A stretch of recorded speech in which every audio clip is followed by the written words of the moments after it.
Hi, everyone, and welcome to the second edition of the Palma Yacht Crew vlog. And I am lucky to be joined again by Loth. How are you, Loth?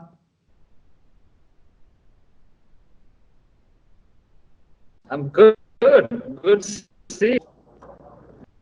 We're having some difficulties with the internet connection today, but it is what it is. You are in the depth of Tanzania at the moment. So we are to expect a few little glitches in the video. So for those of you that are watching, please bear with us. We're doing the best that we can. My name is Ria. I am your host. Thank you so much for joining us.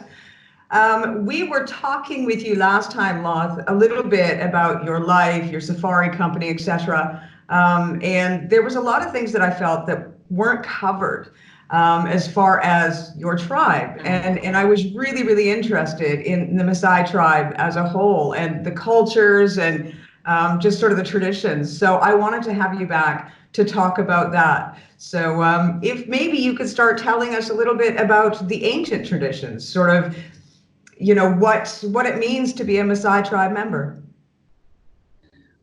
I think it's one of the proudest thing to do. To be, being a Maasai. I think we are very well known as being the most tribe to be able to keep its traditions, even with people who went to school and study and got all the degrees or even PhD. But we've been able to keep, our tradition. That's why, like, you see me today, I'm in the city. And everyone's like, oh, now today you decided to dress like a Maasai. So we always keep the culture going. We haven't been able to change. It's with a lot of people, when they grew up in the cities, they forget their own tribe. But we are not known for that. We always keep the tribe. I'm very proud to be a Maasai. It's one of the things I'm very proud, and I think I've always promised myself, if I forget Swahili or maybe English, I will never forget Maasai. Well, tell me a bit about the Maasai tribe. It is a very patriarchal society, is it not? It is. It is. Yeah, it's a very I, complicated yet simple tribe to live. When you grow as a Maasai, you get to learn a lot of things that usually you don't get told, but you grow learning it or seeing it around or being told, and then it becomes complicated to tell other people because it's a lot of things. It's a lot of rules, a lot of traditions, a lot of discipline in it. So it's usually very complicated to try to tell people in one way or another. And then again, because of generations that are past the tradition, it's not the same, or maybe the same and different ways that being explained to people. Well, tell me, what is the traditional role of a male in your tribe? So most of as you grow, let's say from the young age, when you're a young boy, it's your responsibility to take care of the small goats, the small ones, baby cows or baby goats. And then as you grow up, you get a chance to take the bigger goats out and sheep, and then you keep growing up, and then you take cows, and then to reach a point around 17 years old or 18, we have a circumcision period, where you get circumcised, and then you become, from that there's a transition of a few months, I think, depending with the family really. It might take up to 6 months usually when you are recovering from the period, and then you get into a warrior time, where your responsibility become taking care of the tribe. You become literally the security of the tribe. But within the family themselves, a male is usually the responsible guy for security, for providing food, for taking care of the cows, and building the fence of the houses, also moving the cows around because we are semi-nomadic, Yes. so that's mostly bit that males do. So in the past, years ago, I mean, when you say warriors, because, Daddy, you are well known as warriors, and actually a little bit as cattle rustlers as well, because from what the research that I've done, your tribe was known as owning all cattle. So even if another tribe had the cattle, it was your cattle because that's what you believed. So as in those days, was there, war between tribes? Is that why there was a need for warriors? Yes, in my really, when I grew up and when I was young, I found a very small part of that where there was a say. People were saying that they will literally go to Kenya and they will steal cows as much as many as they can, and then once they cross into Tanzania, then those cows become ours. So it's not, those guys can't come across. So the guys on that side, they have to make sure that they catch their cows before they cross the border and come into this other side. That's what most people told me. Because I was young, I could see a movement of people going looking for cows that was also, because it goes both ways. It's also the Maasai on the other side, they would come and steal. So it wasn't like it's only the Maasai in Tanzania who would steal other cows. Even this side, they would come and steal. So when I was grazing cows or goats when I was young, I would see a lot of warriors walking around looking for cows, asking me, "Did you see the cows passing here?" Or they wouldn't talk to you. You just see, okay, there's something going on. So that's what my understanding was, that they would go and steal cows and bring them, and then they become yours as long as they reached home, and now they're all yours. Well, something else that I found very interesting in my research was the role that lions play within the tribe and within the male aspect of being a tribe member. Can you explain a little bit about that? Please repeat the question. The role that lions play within the male aspect of your tribe. The lions? I mean, Yeah. with the hunting part. Yes. So it's like my generation. We have right now. It's been very hard to do hunting, but it's a traditional thing. I can't say they still do it, or I won't rule out that they don't, because it's a sacred thing and not really something. Even when I grew up, you only realize later that they went hunting during the day when you don't see anyone in the street, in the village. Because when they go, a lot of them. So it's mostly you realize in the afternoon or later in the evening if they were successful. If they are not successful, you would realize where they were. Because unless they were able to do the hunting, then you will see the celebration or the singing and all that. But the story behind is a traditional thing that every generation get to do the hunt of the lion as part of warriorship. And let me tell you, it's not that easy. We are not using bullets. Yeah, we're not using a gun, a machine gun, where you do one shoot and then done. We use spears. So you can only imagine how much how much you have to use, or how much strength and confidence you need to have to kill a lion with a spear. And it doesn't take one, maybe even up to 10 to kill a lion, to actually take him down.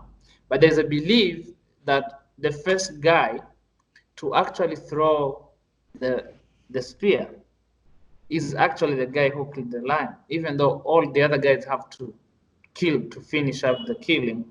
But the first guy to have the confidence to throw, and the gut, because the lion will be looking for you. The lion will actually know who is the first guy to throw. So he will also be looking for you. And the fun part is, my family is actually known for killing, for done in the past. My grandfather, I've been told he killed 2 lions, and even in both hands, you can see the marks of the lion when they had him. My father did the same, and a couple of my uncles. For us, we haven't done yet because it's not that easy nowadays to do it. And given being in the village here in town, it may not be that easy. But I'm sure they might have done. No, I don't know. I'm not going to start speculating anything like that. But yeah, it's not always easy to do it, because like I mentioned to you in some of our conversation, is it's like you're waking up assuming there is, it's like going yachting, yeah. It's like when you start looking for a job, you pack your bags and you fly to Florida or to Palma or to anywhere in the world hoping for a job. You don't know what is ahead of you. It's not the same thing, but it's almost the same tactics that you wake up early in the morning at 5. You get as a group together and say, hey guys, we're doing this today, and you go. You don't know what is ahead of you, and you start looking for traces. Maybe a kid saw a couple of weeks ago, saw maybe one lion somewhere, and there's no mark for it because it's moving. So you go and start looking from there. Look for the trace where their footprints are. Maybe they slept here. You see where they, poop there. Then you pick traces from there. So it's very possible you imagine waking up at 5 a.m., walk long distance, maybe even 30 kilometers or more, and then at 4, maybe that's when you start seeing one, maybe a trace. So you might end up maybe kill at 5 if you are lucky, or never. And then you didn't eat anything. Remember, no water. You're not carrying water. So it's an adventure thing you're doing, but you have to do it as a part of tradition. And this isn't something that happens every year. It's not something that happens every month. I mean, it could be years before there is a lion killed.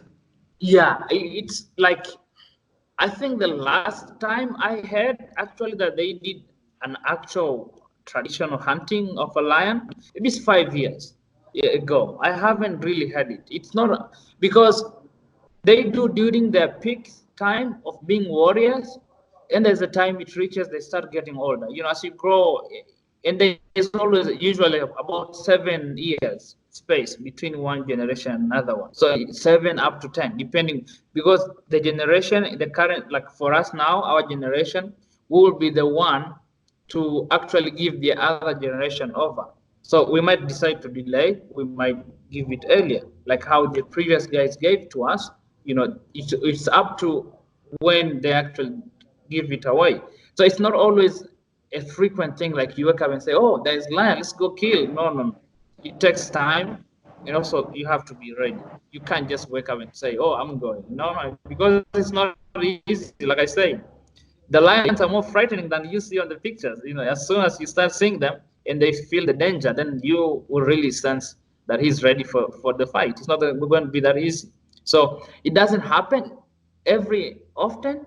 It's very rare, and it's also risky. Like I said, it's very risky. I was just speaking with Lars about. I think he read a book about. Was it? I'm not sure where the women came from. I'm not sure which country. And I kind of I kind of didn't like of it for some part of it. It's good that we have tourists, go visit and they see, and maybe if they're lucky, they might go for the hunt. But I didn't like the part because I felt she might have undermining the role that women play. Yes, we do. Maybe the Maasai, it's a man-led world, world tribe, which is in most cases is in a lot of tribes. It's not even in the world. It's now that women are actually picking. Yeah. We're actually giving them an opportunity now. So I told last that the women play a very, very big role in our families that we don't actually acknowledge. Maybe the men might not acknowledge, or the world might not acknowledge because they don't know.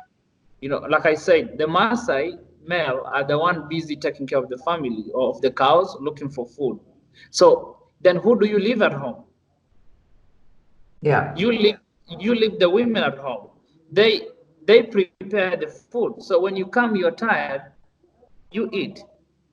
They go fetch for water. They walk long distance. I'm sure you know the story. They go long distance to carry water in their heads. Isn't that a big role that they're playing? So it's a big role. Then they raise kids. It's very hard with our lives to have both parents from morning to evening, taking care of the children. So when the men are away looking for food or taking care of the cows, then the women are the one at home taking care of the children. So I mean, I think there's that part. There's a lot of things we need to improve to give more power or more, decision making in the side of the women, that we have to play the role in giving them that part.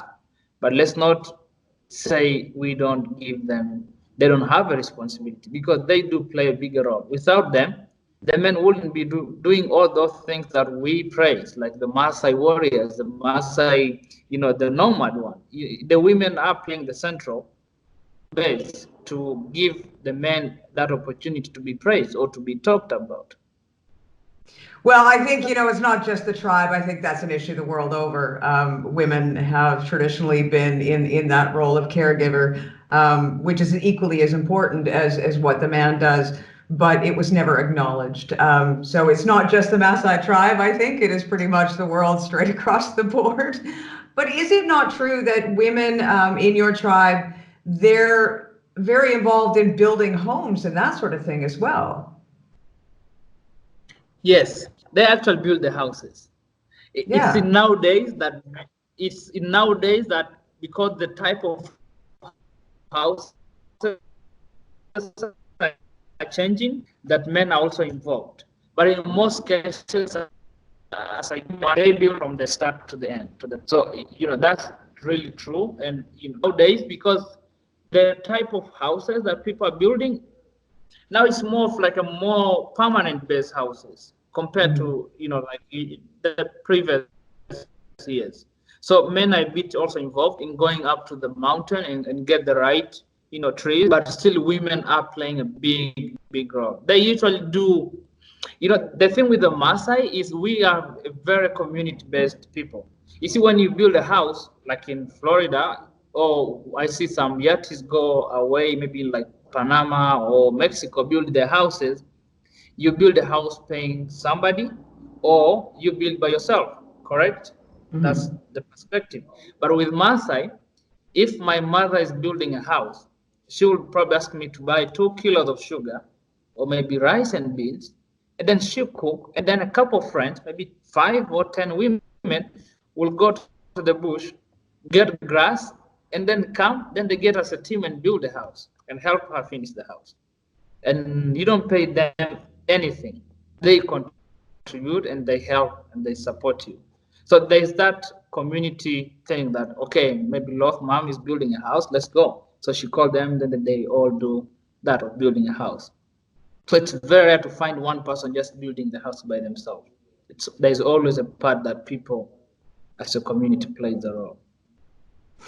So it is still the same way it was years ago, then generations ago. The community is still very strong. The community still helps one another. And if, say, one member of the tribe gets sick, the tribe comes together to work towards whatever needs to be done. Say, for example, the cattle need to be looked after or the children need to be looked after. The tribe is one big family. Yes, it is the same. Like I said, we have been able to keep a lot of traditions. Yes, there is a shift of change. There is kind of people nowadays becoming of self-possession of things. There is the way people think of themselves differently a little bit now, but it is still the same. If there is an issue, if it's a big issue, then they do a village meeting. We do a village meeting where our leaders come down and try to solve the issue. If it's a normal, if it's a boma, which is like a boma is like a home. If it's inside the issues of the boma, it's most of the leaders, elders come in and try to solve it. But otherwise, it's still the same. We still work as a community. We share a lot of things, especially water in the grazing area. We share the common same area. So when it comes down to the community, it's all the same as a community. Well, and one thing that in the research that I found is that the Maasai are a semi-nomadic tribe, which means that there is a home base, but there is a bit of traveling. Now, when we talk about that being semi-nomadic, is it that the families stay in one place and the warriors take their cattle to find food and water for their herds, as it were? And how long are they usually gone before they come back to sort of the home base? So, like you say, it's usually you leave now, like we have a base home, like Longido is my home. Yeah, Yeah. that's where my home. But my cows move. Nowadays it's very rare for our cows to stay at home for over 3 months a year. It's very rare. Because it's a very dry areas, so we always kind of listen and hear where the rain is, where how long. If the rain is constant and stay enough, then we send someone and then go look if we are to ask permission to move in there. So we leave our homes. Most of the time we leave the women and one guy at home to take care of maybe a few cows or goats that we leave for them to be able to get some milk or to just take care of them. And then we move the rest of the cows and goats to the other areas that are green and there's plenty of water. But in some cases, some people, maybe if you have a lot of cows, you might have one woman moving with you and a couple of children, but you will also have a one base home that you move them. Like now, it's been raining Longido for the past 2 months. So my cows were in Kenya, like I mentioned, we're at Kenya, so they just moved back last week. So you see, so maybe by June, if it's dry season, we move them back. We move them somewhere else. It might not be in Kenya. It might be in Tanga or somewhere else. It might be in Kilimanjaro. So it depends really where there is a better weather and better grass and water for the cows and goats. Have you noticed, we did touch on this briefly in the last interview we did, but have you noticed with global warming or climate change or whatever, anybody wants to call it nowadays, that where you're taking your cattle, how long you're leaving your cattle there, where you have to look for water and for grass, as it were, has changed, and how quickly is that change occurring? So honestly, speaking, the climate change has changed. Some people don't honestly. If you tell Maasai climate change, you wouldn't know what you actually what you're talking. But if you tell them in a simple way on how constant you are moving, on how much the rains doesn't happen, they will tell you. It's been inconsistent nowadays. Sometimes you think it's going to rain in December, so maybe you anticipate and then it doesn't happen, or it rains a week or two, then it stops. Maybe you say, okay, it will rain in March or April, and then it doesn't happen, or it happens in a very small amount. So again, it's very very much changing. And then what happens is how we know we don't really move to a place before it rains. We never move somewhere unless it rains or unless there is grass. There is when we move cows, we're not only looking for green grass, because some people might think, okay, it hasn't rained somewhere, but you moved your cows. We usually move them where there is grass. The grass might be dry, but it's plenty for the cows to eat, and then they get satisfied.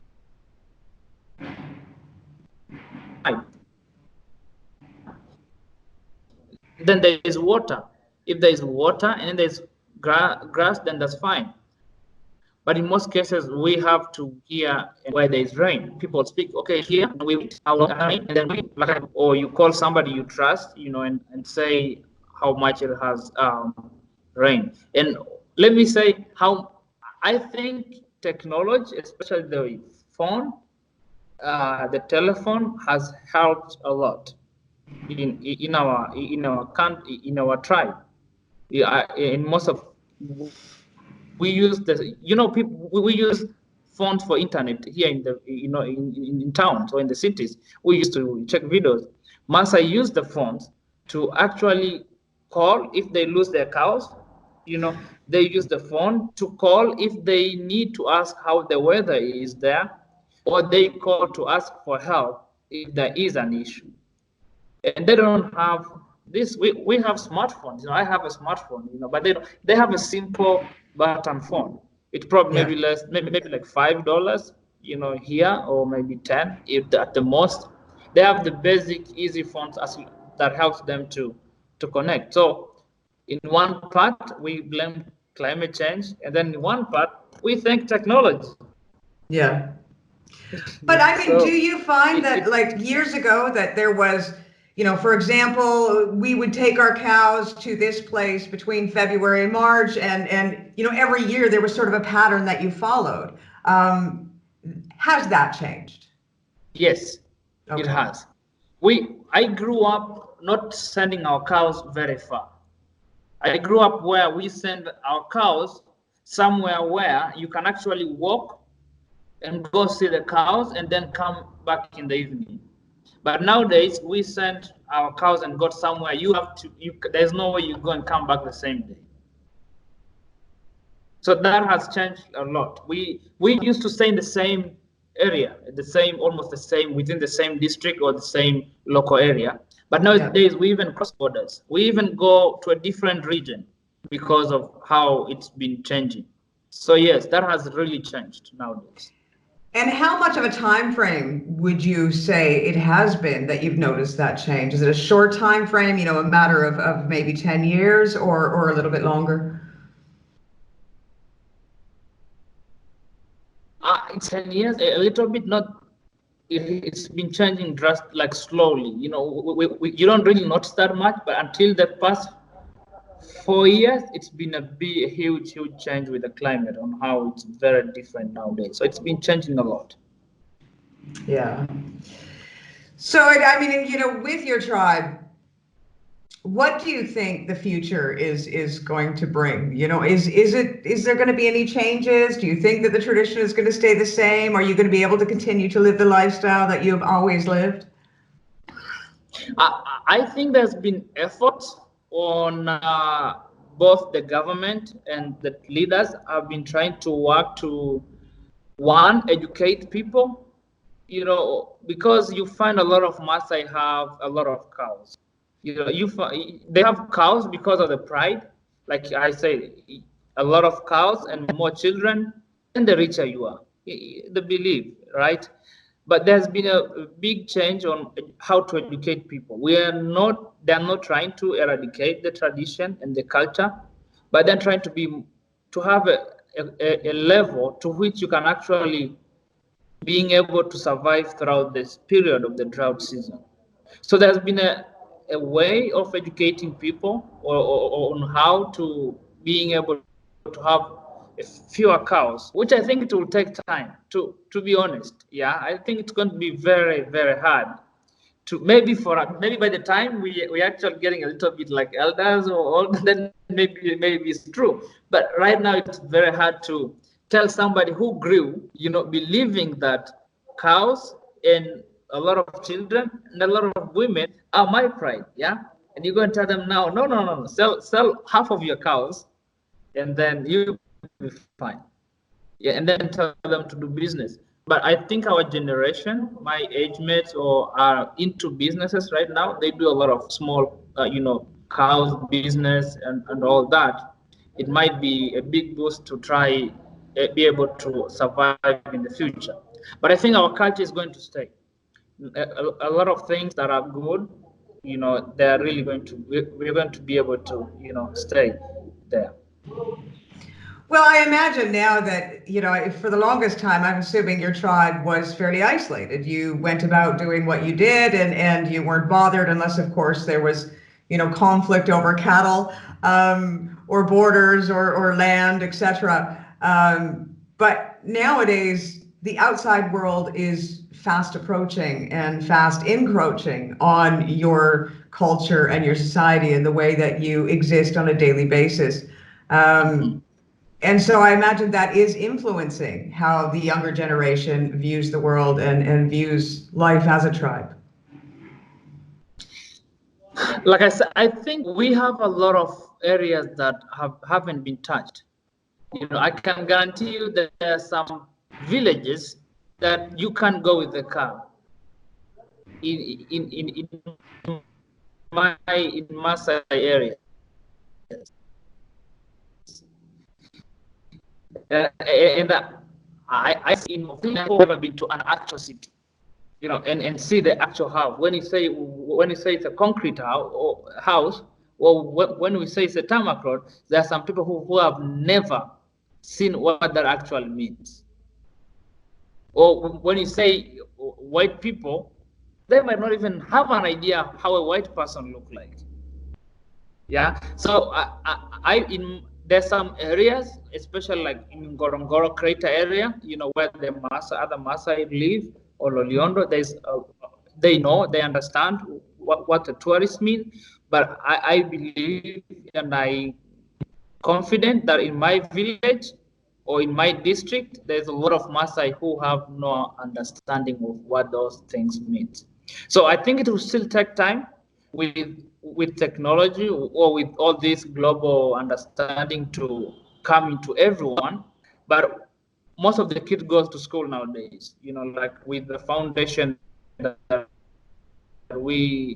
my foundation, we mostly, it's a boarding school, and we have a lot of girls that come in for school and we support them in one way or another. A lot of them are Maasai, so again, it helps, even though the hardest part of the thing is, like you mentioned, how much of impact parents make in the States or friends. Because when, let's say your child, when she gets out of school, where does she go? She come home, and she meets mom busy on her computer. She's busy working, and then she goes out with friends who knows everything about technology. So it's easy for her to actually learn. But imagine of a Maasai girl or a boy who comes to a boarding school, and then you teach them, they learn, and then during the holiday, they go back to the village. They completely forget where the books are. Then they are busy with cows and goats. So it's a very challenging situation, because you influence the kids to try change in 6 months, and then in 1 month they completely don't speak Swahili or speak English. They go to the village. So it's a challenging, but again, I can acknowledge the effort that a lot of parents have put to see how much the education have helped kids, and the role that most of us who have gone to school or got some level of education plays in influencing people to go to school. But in honestly speaking, it's not an easy thing to do. It's a very, very challenging to see.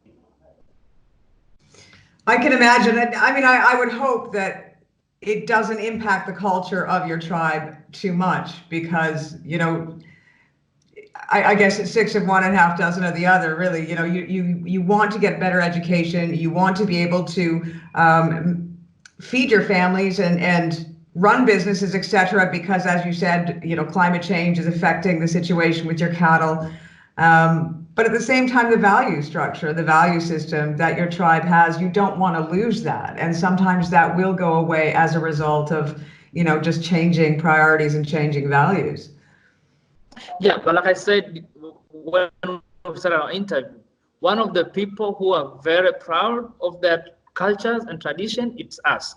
So with confidence, I can assure you that we are the best tribe to be able to balance between the education we get from, the, how do you call it, the first world countries? I don't know how you call it or whatever, because they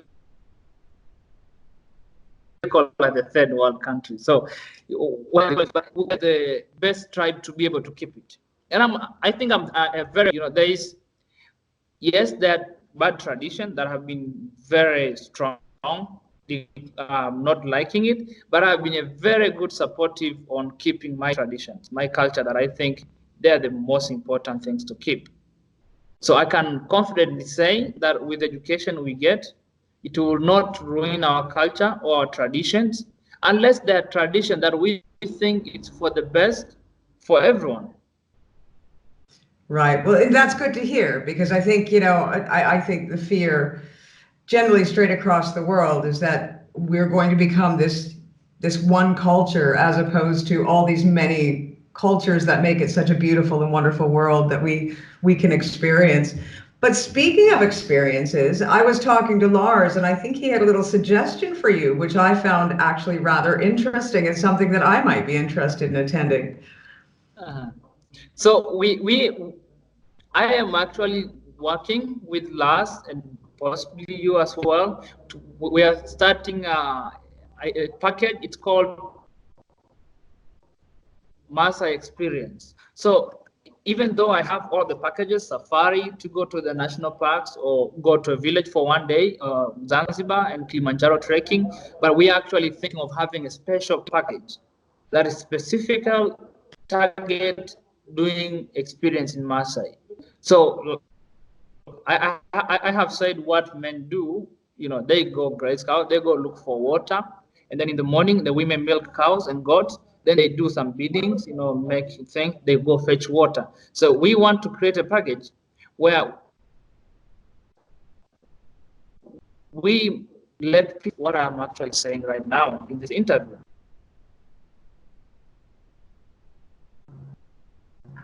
So you literally come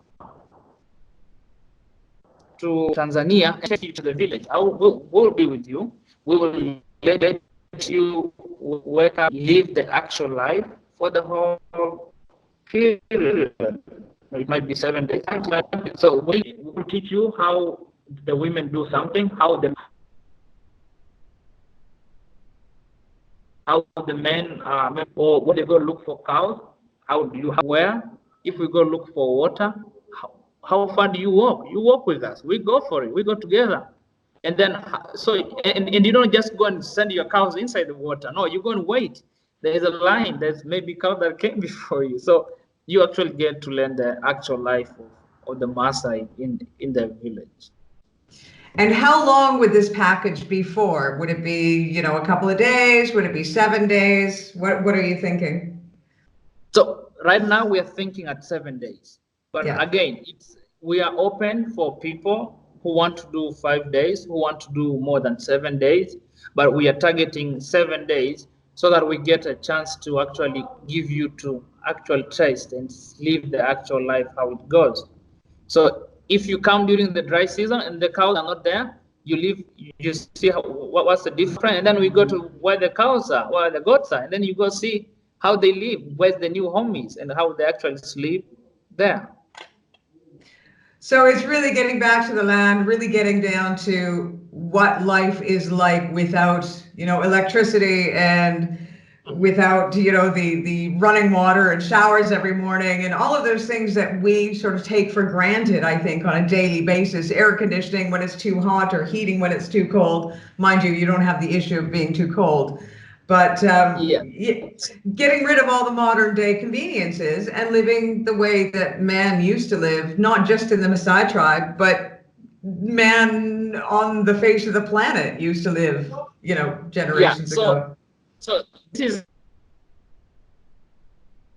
is actually, you see, when you come to, there's no guarantee that you won't cut electricity for a couple of hours, right? There's no guarantee that your phone network is going to work. But I'm going to tell you, in my village, you won't see electricity.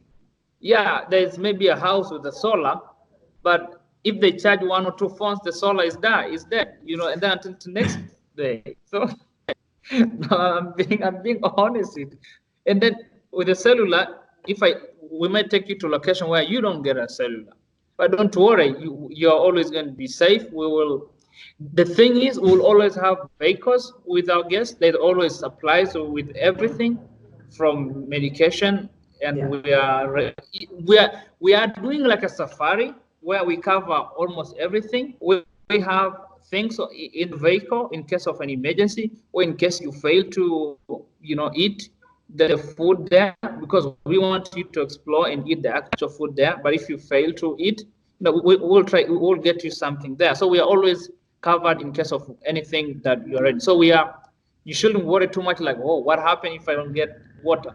So we will have plenty of drinking water in the car, in the vehicle, and always make sure that you are well covered for any emergency.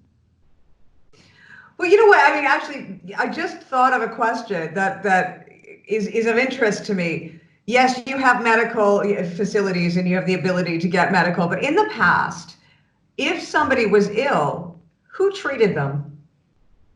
So the thing is, you know, it's very hard for Maasai to go to the hospital. We have our elders. Almost every elder knows a treatment for something. You know, if you have a stomach, they will tell you drink this type of root. If you have maybe a leg that is swollen, please peel this tree and put that the water coming from it, put on that. So they know every treatment, and that's how they used to live. But honestly speaking, it's very hard to tell a Yachtie that drink this root, it will treat you this. To be honest. So that's why we have to take all the precautions. I'm sure, I know Lars would be more than happy to try if you tell them to take this medicine for something.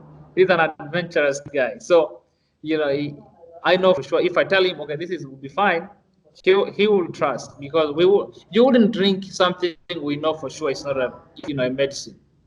That's why we are, like I said, we are prepared to get the vehicles, the means of prevention.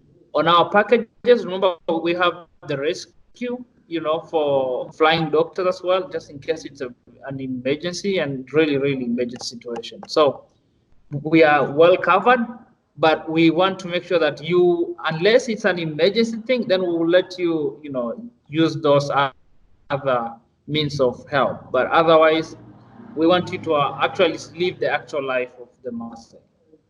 Well, I mean, I think honestly, when you're taking a look at the yachting crews straight across the board, they are becoming much more open when it comes to things that are environmentally friendly. And when you talk about medicines and treatment, I think realistically, most medicines are based upon a natural remedy that came from somewhere at some point at some time.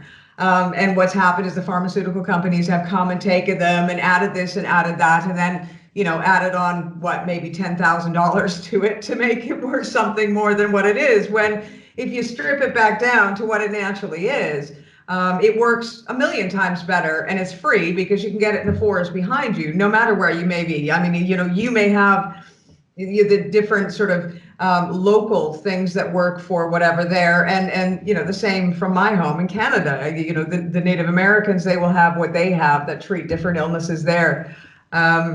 So I think that would be of interest to the Yachties, actually, is to learn natural medicine.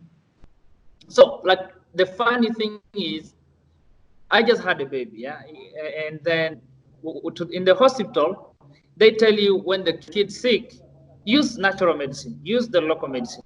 So what I do is, if my kid gets sick, like we had last month with stomach issues, I call my mom. I tell her, so my baby is like this with the stomach, she's crying like this, and she'll be like, okay, so go get this and that, and you get it, and then you give to the baby, and then a day, like instantly, the baby is not crying anymore, or it's not crying with the stomach. So it's something that we actually, even in town, they live it. They actually use those type of medicines.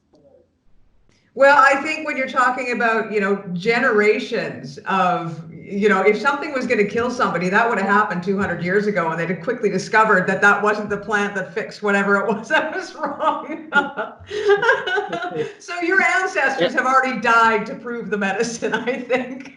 Yeah, so they were actually using themselves as a research. Now they use like animals for research, but Yeah. now I'm sure they have used themselves. A lot of people probably died doing testing of all those medicines, which is, we are thankful for that. We are sad, but we are thankful for that.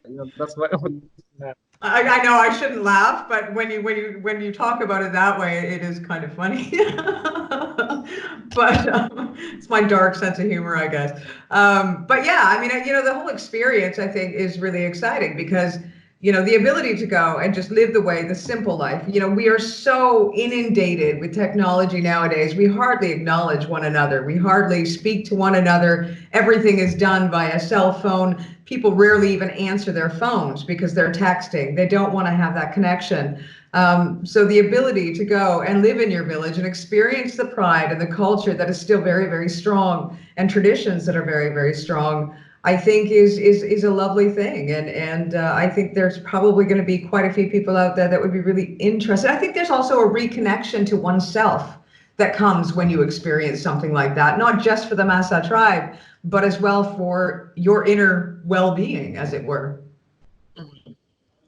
Yeah, I think it's a great adventure, and I think it's a good way to learn if you're a person to get away from. I know a couple of friends when I was in Chicago and Florida, a couple of friends will get away for a week, and they put their phones away, and they just have the VHF radio where they communicate in case there's anything. But otherwise, they just go away and do everything by themselves. So I think it's something, and it's an opportunity, and I'm really hoping to be the one to let you guys explore my village, at the same time learning and challenging yourself. It's a challenge. So I'm very happy, and I'm looking forward for that. No, I think it's going to be very exciting, and I hope Lars is one of the first one to take you up on the offer. I'm hoping so, and I'm hoping a lot of people will join him. Or maybe who wants to go first? You can actually, somebody can beat last before he comes. So maybe you can be the first one and explore before him. It'll be very Well, it'll be interesting. Well, you know what? We're going to provide again all of the details, as well as I do want to talk about quickly the foundation that you have. I will provide a link for the foundation as well, that is providing, I think bathrooms is what you mentioned just recently, but as well, the boarding school and papers and pens and pencils, all those things that are quite difficult as far as education goes for the Maasai tribe. And I will make sure that there's a link there for any donation. And we'd like to have you back again, but this time, for the final time, to speak all about your years in yachting, because we have covered sort of a general interview. Now we've talked about your tribe and your culture and your history, traditions. And I think next time we'd like to have you on board to talk about yachting. I'm looking forward for that. I think it'll be some of interesting thing to talk about. We'll see how that goes. But otherwise, just shortly before probably we end up, if everyone is really interested to support, there's a big need with the school. The school has about 1,090 students, at the moment, and you can always sponsor one kid a year, or sponsor two, or just donate supplies. We are looking, and I'm really hoping that we can get a few people to support with the school. So if somebody is interested, they can reach out to you, and then we can plan. Or if they're interested to reach out to me directly, I'll be more than happy to answer a few questions, if they have. Well, and realistically, the money goes a lot further there than it would here. Yeah, exactly. Because, for example, I'll give an example. How much is a pen? Do you buy in Spain or France? How much do you buy? In Canada it'd be $1.50. I think in Europe, you can buy a pen for €1 or 60 cents or something. But then you can buy 5 pens with that $1 here. So in other words, if somebody, a Yachtie, for example, decided to donate even €5 a month, or $5 a month, or €10 a month, the price of a beer or the price of a glass of wine, it would go a long ways to providing school supplies for a lot of the kids. If you donate $5, you're giving five kids a pen a month, or more. It's way more. If you decide to ask me to give you a plan how much one kid need a month, and then you continue to support, I'll be more than happy to provide that to you guys. That's brilliant. Well, we'll make sure to provide all that information. Loth, thank you ever so much again for your time. We really do appreciate it. We do apologize for a bit of the issues with the internet, but once again, you're not in downtown Toronto or downtown New York. You are in Tanzania where exactly are you right now? I'm in Arusha. I just came back from my village. I was in my village 2 days ago. I just came back. So I'm in Arusha now, and probably go back soon. Well, the internet is okay. It's not great, but you know what? It served our purposes. Thank you again ever so much. This has been Ria for the Palma Yacht Crew vlog. Please join us again the next time when we welcome Loth back for the last edition of his 3 interviews when we talk about yachting. Thank you.